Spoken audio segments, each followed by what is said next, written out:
Hey guys, so my name's Connor and I want to share with you how I lost over 50 pounds in just 6 months. So I've been trying to lose weight for the better part of a decade. I was over 20 stone and ridiculously unfit. I was a chronic smoker and it got to the point where I'd be walking with my friends and I'd literally have to ask them to slow down because I couldn't keep up. It was absolutely horrific. Now, I tried literally everything that I could do to lose weight. I was caught in a vicious cycle where I'd go on these binges, where I'd work out like ham, I'd starve myself, I'd be going absolutely crazy in the gym. And yeah, I would lose some weight, I'd lose 6 pounds, maybe 7, 8 pounds. But after 3 or 4 weeks, I'd be absolutely exhausted and I'd give up. And I'd start eating fast food again, I'd skip the gym once, then I'd skip it twice. And before you know it, I'm stuck back in the same rut that I was in. And the cycle just repeated and repeated for most of my 20s. 6 or 7 months ago, when I changed track and turned it round, and I've lost over 50 pounds in the last 6 months. I'm fitter and lighter than I have been at any time over the last decade, to the point where literally just last week I ran my first half marathon. I felt absolutely incredible. Now, I want to share my journey with you because you can do it too. The truth is, if you're spending your evenings paying attention to the thousands of videos that are out there that tell you to lose weight, you need to follow some fad diet, or you need to be in the gym 24 hours a day doing insane workouts, you're probably stuck in the same rut that I was in for years. I finally kicked this cycle for good, and I want to share with you how you can do it as well. Now, the truth is, I'm still on a weight loss journey. I might have lost over 50 pounds and be lighter and fitter than I have been at any time in the past decade, but there is still a long way to go. I want to take you with me as I continue down my fitness journey and get to my ideal body state. I want to share with you what I've learned and give you the tips and tricks that have enabled me to keep the weight off, because if I can do it, you can do it too. Because yeah, I'm thinner and happier than I have been at any time in the last decade. But what I don't want to see is more young men following in my footsteps, just repeating that same cycle over and over and wasting their life struggling with weight loss. It's simpler than people would have you believe. You just need to follow some easy and straightforward steps. Well, look, the advice given to you by so many of these fitness influencers, it is good in theory, but a lot of them have got six packs, big muscles. They've always been athletic. I was a big fat bastard. I've very much been there, got the t-shirt and lost the weight. And I want to tell you how I did it, so you can do it too, and we can achieve our weight loss goals together. So let's set some expectations. The worst thing in the world is when you watch a video with an influencer who promises you that you could lose a stone in a week, and then you follow their steps and you either fail completely or you lose a bit of weight, probably water weight, let's be honest, but then after a week or two you're exhausted, you're starving and you fall flat on your ass, you regain the weight that you lost, and it's just the most disheartening thing in the entire world. You're even heavier than you were when you started in some cases. Guys, I'm going to be honest, weight loss does take time and it does take effort. That's not to say that it's not worth it, because it's one of the best things that I've ever done. But we need to stay sensible if we want this to be a permanent thing. If you follow the steps that I'm going to give you in this video, and you stay committed, you can expect to lose 1 to 2 pounds of body fat per week. That's achievable without a stretch or without ruining yourself, doing any mad workout techniques. It might not sound like a lot, but watch this. Do me a favour, guys. Go and raid your kitchen cupboards. I want you to try and find a bag of flour or a bag of sugar. A little bit like this one.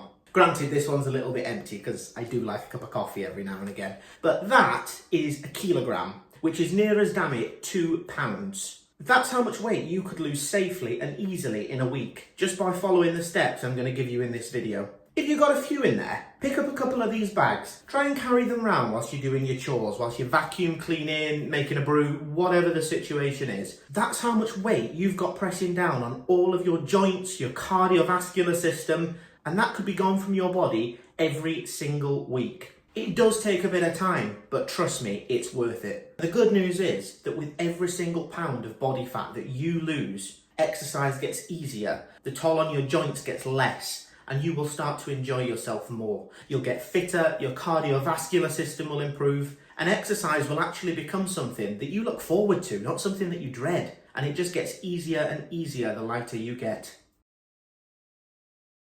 So in this section, I want to talk about the method in which we gain weight. Now, some of you may already know this. If you do, feel free to skip to the next chapter. But for those who don't, when we put food in our mouths, it's digested by our body and used to fuel our muscles, our organs, our circulatory system, and run all of our body's functions. This is called homeostasis. So every single day, Our bodies need a set amount of fuel in order to maintain ourselves. This is usually measured in a unit known as a calorie. You're probably aware of this already, but if we consume more calories than we burn, we are going to gain weight. If we consume less calories than we burn, within reason, we're going to lose weight. Now, everybody is unique. You're unique, I'm unique, and everybody needs a different amount of calories per day.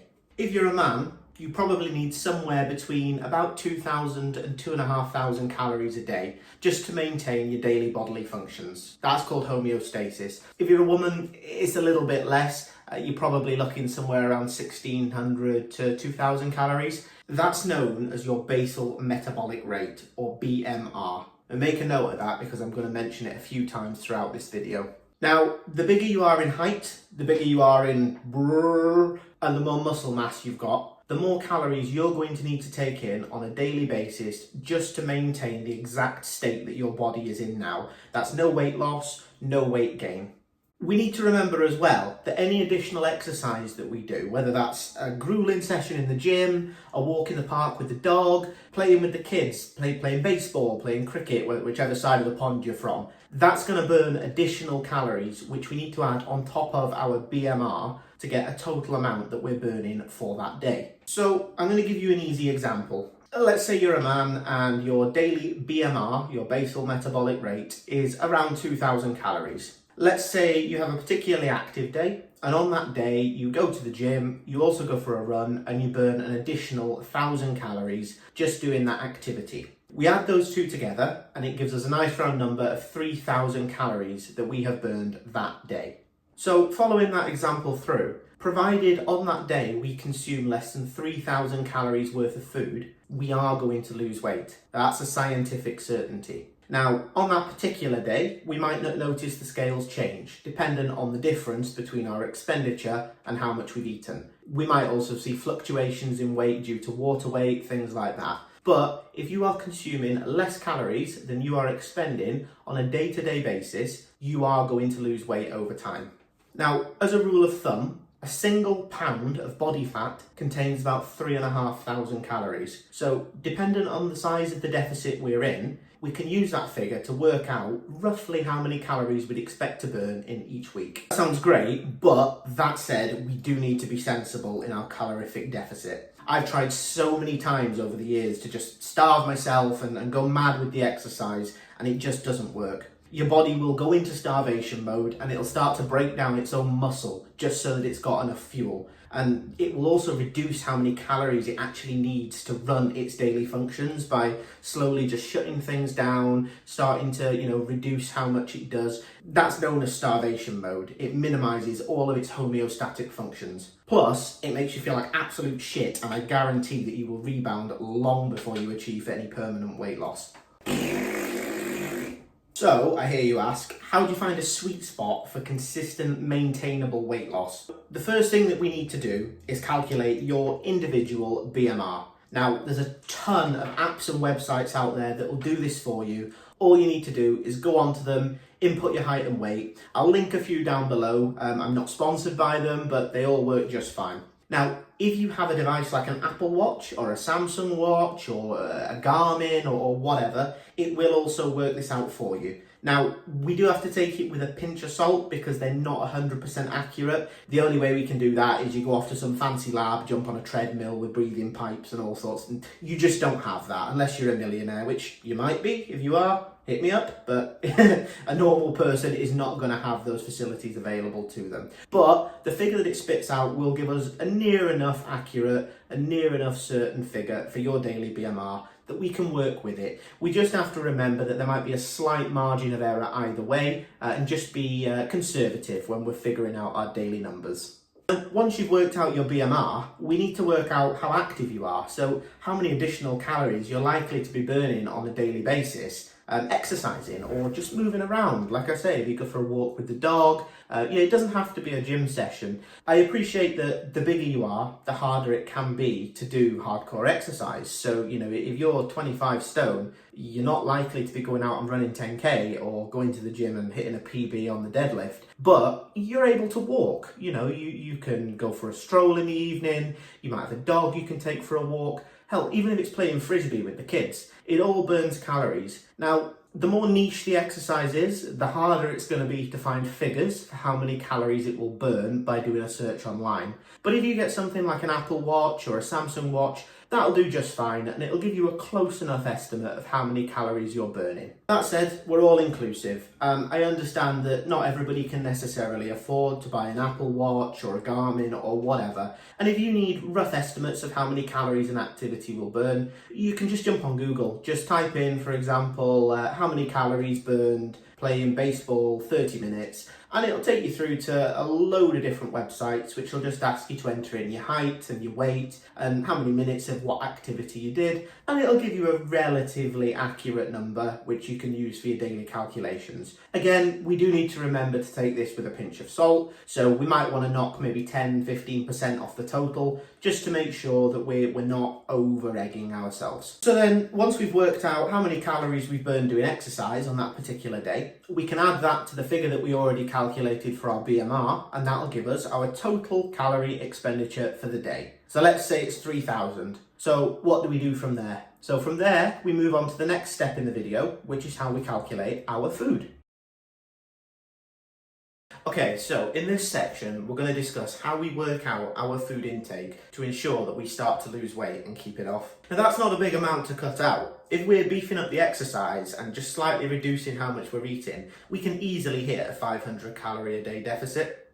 That said, if you're like I was, then you're probably pretty impatient to get the ball rolling and start to notice results. So if we want to go a little bit more aggressive, as I did to lose 50 pounds in just 6 months, then we need to aim for a calorie deficit of 1,000 calories a day. And again, to give you the maths, the reason for that is because 2 pounds of body fat has about 7,000 calories in it. So we need to make sure, if we divide that by 7, that we are in a 1,000 calorie a day deficit to achieve 2 pounds a week fat loss from our body. It all sounds pretty simple, right? And it is. But there are some really common ways that people slip up, and I know I was guilty of so many of these. So I'm going to share some of these with you now. So point number 1, we need to be thinking about what kind of food we're putting into our bodies. Now, I'm not saying this like some doctor that's going to come along and say, if you eat this berry, it's full of antioxidants and things like that. But we need to think about satiety and calorie density. So what do I mean by that? So let's say you've set yourself a goal that you're going to consume about 2,000 calories a day. You skip breakfast, you skip lunch. I don't advise that, but you've chose to do it. You're an adult. And then for dinner, you go and get yourself a takeaway pizza. Really good, really good. You've got pepperoni, you've got cheese, all of your cravings are filled. Each slice of that pizza probably contains about 400 or 500 calories. So what does that mean? Well, think about it. You can have 4, maybe 5 slices of that pizza. That's probably half of the pizza. Your entire daily calorie allowance is used. Sure, you might feel good for half an hour afterwards. Your cravings have been filled. You're full of sausage and bacon and it's brilliant. But then as soon as that's done, you feel like shit. You're starving, and that's how people give up on their diets. They're always hungry and they just think it's not worth it anymore. It doesn't have to be that hard. If you change track in what you're thinking and you make some smart decisions about what you're going to put in your body by the way of food, you can really change this situation. So to give you a bit of an example, let's compare our dinners. So last night for dinner, I had a chicken breast, a big one that I'd seasoned up. It was lovely, grilled, delicious. Big pile of rice. I had a big pile of steamed vegetables with broccoli and pea snaps and cauliflower. And then I had a lovely salad on the side. The plate was piled, mind you. All of that came to about 650 calories. Now, knowing how much exercise I do, I aim to eat about 2,200 calories a day. I could have eaten 3 of those meals yesterday and still had room for a snack or whatever throughout the day. Compare that to you who had pizza for dinner last night. You had 4 or 5 slices of pizza and that's it, you're done. No brekkie, no lunch, that's your entire calorie allowance used up in that one meal. I've sat there, I've eaten 3 meals, maybe even 4 if I stretched it, had a bit less rice. I've eaten like a king.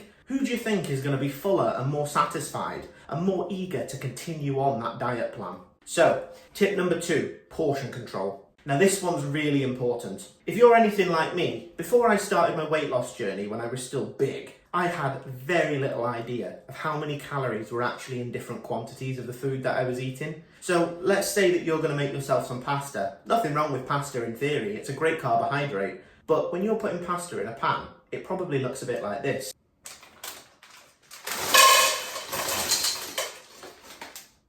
Now, it might surprise you to know, but that is not a safe amount of pasta. That's about 13 or 1400 calories worth of pasta. And that is what I was eating like when I was big. Let me show you what a real portion of pasta looks like. That is what a portion of pasta looks like. That's about 300 calories worth of pasta when it's cooked. I mean, granted, I've used a huge pan to demonstrate, but does your portion look like this? Mine certainly didn't. And all of a sudden, all of those calories that you didn't even think because you thought, oh, pasta, it's fine, it's a good carb.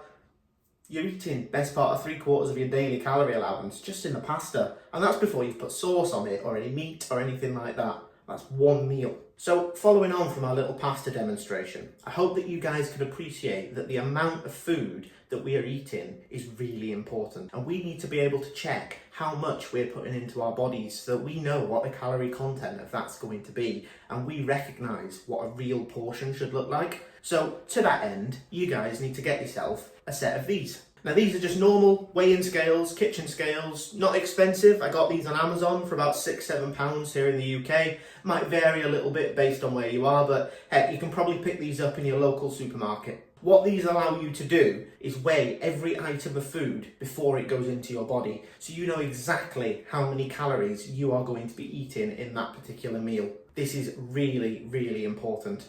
Once you've weighed it, it's real simple. Let's say you've weighed 80 grams of pasta. Either look on the side of the packet, it'll give you all of the calorific information, or if it's something like a fresh vegetable, you can just jump on Google and type in calories in 100 grams of tomatoes, and it'll spit out and say about 20 calories in that, and then you can just do the maths and work out exactly how much you've eaten.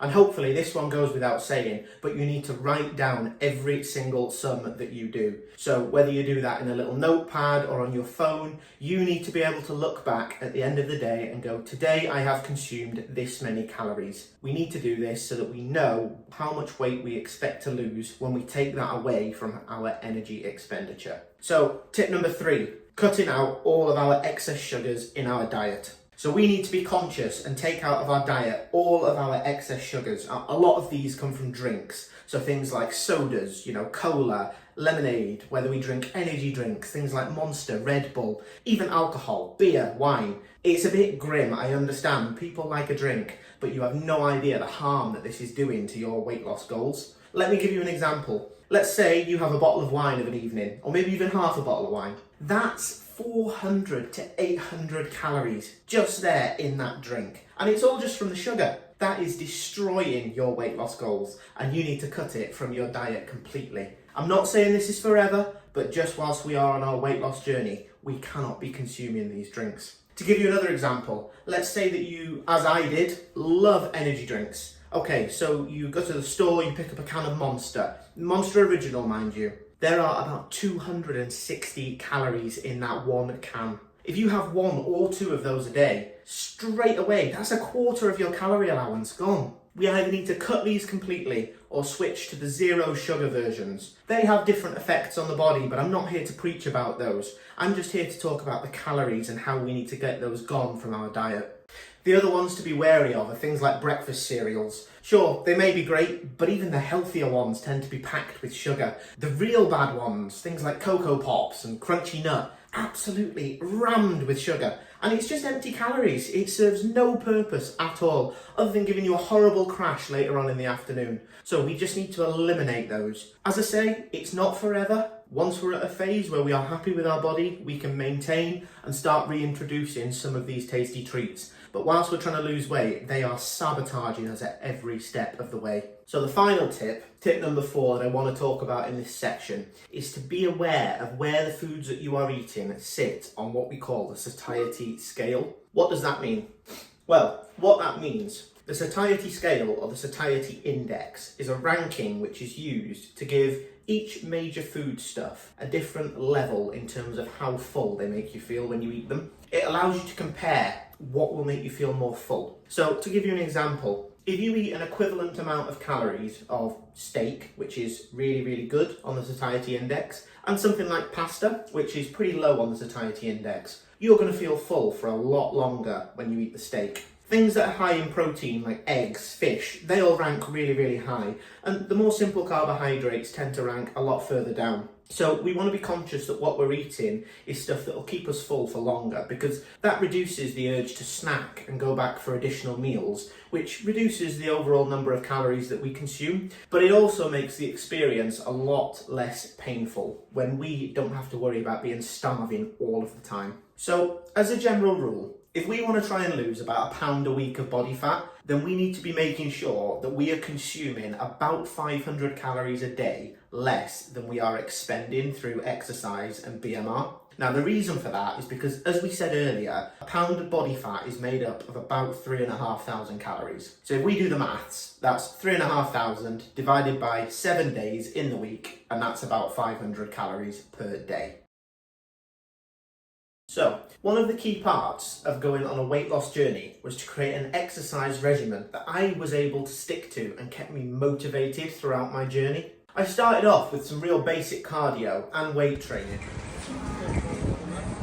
As I started to see results and I lost more and more weight, I found myself able to do things that I never could before due to my size, like running and climbing. Whereas before I'd have my moves bouncing and rubbing and, I'd be struggling for breath. All of that just starts to get easier and easier the more weight you lose. Hell, I can even do pull-ups now. So what we need to remember is that without any additional activity, we're going to have to cut our food intake massively to lose weight and create that calorie deficit that we discussed in the previous section. The more active we become, the more food we can eat and still lose weight. This means that weight loss will become easier, less painful, and you're more likely to stick to it. So how did I do it? So I started off with a pattern, doing 30 minutes a day of some sort of cardio, 6 times a week. I always took Sunday off as a rest day because it is the day of rest after all. Depending on your size and your current fitness level, your cardio could be something as simple as just walking on an incline. We're not setting any goals here like target heart rates or any of that. We're just literally putting on our shoes and doing it. If you're a bit more advanced, you might want to start with something a little bit more intensive like jogging or swimming. Now, over time, you will get fitter and it will feel amazing. Simple things like walking up flights of stairs or playing with the kids will just get so much easier, and you'll actually be able to start pushing yourself further. If you were walking before, you might find yourself able to jog. If you were jogging, you might be able to run. So it's not all cardio. Combined with our cardio, we want to start training our muscles. Now, muscle mass consumes more calories than its equivalent weight of body fat, which is great for weight loss. But also, the more muscle mass you have, the better you're going to look and the more motivated you're going to be. It also makes daily tasks like carrying shopping and picking up the kids so much easier. So alongside my daily 30 minutes of cardio, I started doing a weight training pattern in the gym where I was doing 3 days on, then taking a rest day. Then I'd do 2 more days and then I would take a rest day,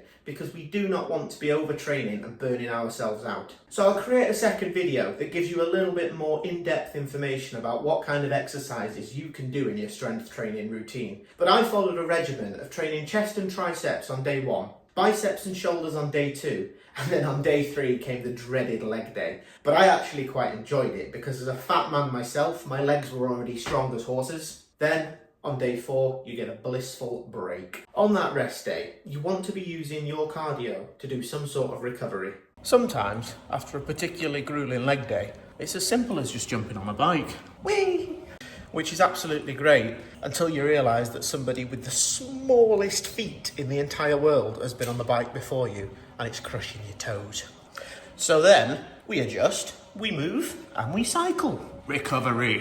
Then you have 2 more days of mixed strength training. So you'll redo your chest and your biceps, you'll be training your back, and then Sunday rolls around and you get yet another blissful rest day. If you follow the training routine that I'm going to show you in a separate video, your cardio and weight training combined should not take you more than an hour a day. I think most people should be able to find that, whether you have to wake up an hour earlier in the morning, or you go on your lunch break, or you go after work. You also need to remember to keep track of your calorie expenditure across all of your training. That's your cardio and your strength training. This will give us a number that we can add to the BMR that we mentioned earlier to work out what level of food consumption is going to be safe for us to maintain weight loss. As I say, I'll do a more detailed video containing exact workout plans, but the important thing is to turn up day in, day out and maintain consistency, because I promise you it will not be long before you start noticing consistent gains. One big tip I'd give you here, if you can stretch to affording it, is to treat yourself to a new set of workout gear. You want some gym wear that wicks sweat so you don't end up all covered in salt and moisture. I found, as a bigger bloke when I started, that Under Armour made some really good gear, but you can do whatever suits your budget. The key here is consistency, and if you're training day in, day out and combining it with maintaining a suitable calorie intake, as we discussed in the previous section, you will start to see gains. And hell, as I said earlier, the fitter you get, the more fun exercise actually becomes. You become motivated and you enjoy it, and you look forward to the point in your day where you can go out and you can strength train or you can go for a run. When you get to that point, keeping the weight off is easier. So guys, we've pretty much come to the end of the video now. I hope you agree that I've given you a good high-level explanation of how I personally lost over 50 pounds in just 6 months, and how you can do it as well. Now, there are other areas that I want to discuss and other facts that I want to tell you about my weight loss journey in the hopes that you can repeat the steps that I took. So I will be creating a series of follow-on videos to this one, which may be a little shorter in length, but we'll go into the topics in a lot more detail. So I hope that you've enjoyed today and that you'll like and subscribe and come with me as I continue my weight loss journey and we get you on the road to repeat the steps that I have taken. But before we part ways today, I just want to give you a brief conclusion of one-liners so that you can make sure that you have all of the information that I have given written down from this video today so that you can implement it yourself. So step number 1, you need to make sure that you're calculating your BMR so that you know how many calories your body burns in an average day just existing. Step number 2, you need to work out a daily exercise regimen consisting of cardiovascular and weight training exercises, and you need to track every bit of calorie expenditure to add to your BMR so that you know how many calories your body is burning every single day. You need to track your food intake and your portion control to ensure that you are eating a sufficiently low amount of calories that you leave a 500 or 1000 calorie deficit, depending on how adventurous you're feeling, to ensure that you're losing between 1 and 2 pounds for each week that you follow this regimen. And guys, most importantly, you need to stay motivated. You might see the scales go up and down, slight fluctuations. It's just water weight, and it depends whether you've been for a shit that morning before you weighed yourself. But listen, if you have anybody that you know or a group of friends who you can link in with to support you through this journey, you'll be so much more successful. I was incredibly lucky that I had a close friend who was an extremely athletic individual,